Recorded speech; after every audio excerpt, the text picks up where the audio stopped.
So you can see the sun there, it's getting dark, but I wanted to talk about soil mixes. So you guys have been asking about raised bed mixes and what soil to use for raised beds. So I wanted to show you. I'm actually mixing some soil up right now.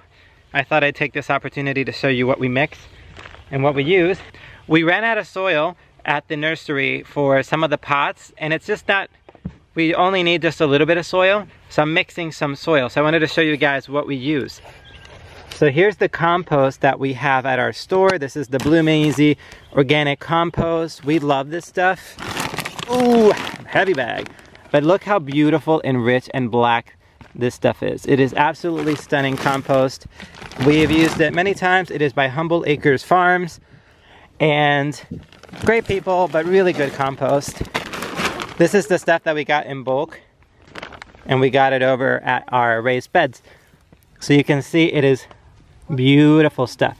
Now notice this texture right here that compost can get. It can hold a lot of moisture, so it can tend to get really muddy. Which is why we don't just plant only in compost.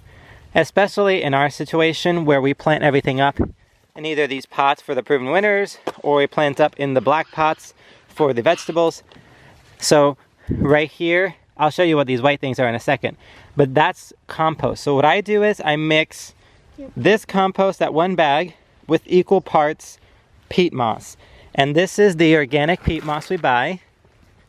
Let me show you here. This is sphagnum peat moss. You can get this at Lowe's, but it's OMRI listed for organic use. And peat moss is compressed, it's very dry. Here it looks a little reddish, but really it's not that red. But it's very light, fluffy, beautiful stuff. So I'm gonna dump this in here and I'll show you what that looks like. Okay guys, so this is the peat moss, what it looks like. It's beautiful, fluffy stuff. Let me show you here. Right below, I have this compost here. And then here is the peat moss. So I mixed about half and half. We're talking about soil here, so this is not an exact science. All right guys, so our soil is beautifully mixed right now. I mixed that 50% mixture of compost and peat moss. Let me show you what that looks like. And look at these hands. I love dirty hands. It means I played in the dirt. It's so fun to be outside and just get your hands dirty and play in the dirt. And I don't know, something about that is just so fun for me. So let me show you the mixture of soil. Thanks, Luca.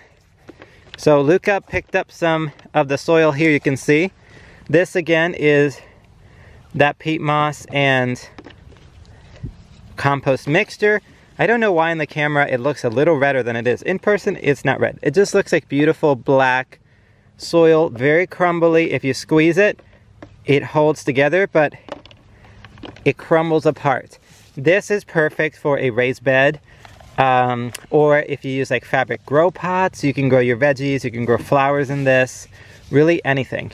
For our setting, I'm mixing some soil because we ran out of soil for our nursery. And this, if I were to put this in, for example, this pot that Luke is using to pot up our veggies, eventually this does compact a little too much. And that's the nature of pots in containers. And then I won't have too much drainage for pots like this. So what we like to add is perlite, organic perlite. And I'll show you what that looks like. Okay guys, so this right here is perlite. And perlite is little white balls. They're actually a mineral or a rock mineral that is heated and it puffs up.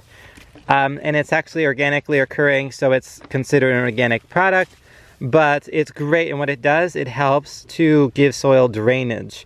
So a lot of potting mixes that you'll find, can you dump that for me, Luca? A lot of soil mixes that you'll find, it'll look like these little white balls in them. And if you were wondering what that is perlite. Sometimes it's vermiculite, which is again another mineral that's puffed, but two similar things for different purposes. Perlite helps for drainage, vermiculite helps to retain moisture.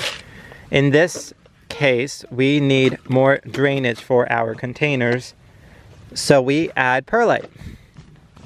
However, if you're mixing this for your raised bed, just mix the compost and the peat moss. If you're doing any containers, like hanging baskets for your home, or you're potting something up that needs more drainage, go ahead and get some perlite. You can find it at Lowe's, small bags of it, Home Depot. Espoma has some good perlite, but then you get this beautiful mixture right here of soil dotted with these white little dots of perlite. Plants absolutely love this because it gives them oxygen and helps their roots grow. I hope that's helpful to you guys and it gives you a visual as to what your soil should look like in your raised beds and what mixture you can do. Let us know if you have any other questions. We'd love to help you guys with them. Bye.